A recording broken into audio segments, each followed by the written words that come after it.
কবিতাটা পড়বো। তাহলে আমরা অলরেডি দেখছি এটা হচ্ছে স্মৃতিস্তম্ভ। তাহলে এই কবিতাটা পড়বো এবং এই কবিতার ব্যাখ্যা সহ আমরা প্রত্যেকটা লাইন টু লাইন ব্যাখ্যাটা আমরা বুঝবো এবং এর প্রেক্ষাপটটাও দেখব।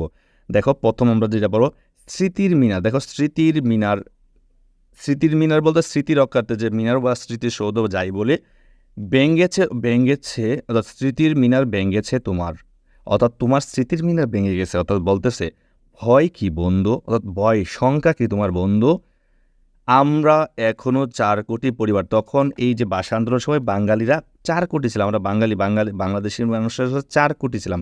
বলো তোমার স্মৃতির মিনার ভেঙে দিয়েছে, তোমার ভয় কিসের? তো একতা তো ভাঙতে পারে না, তাই না?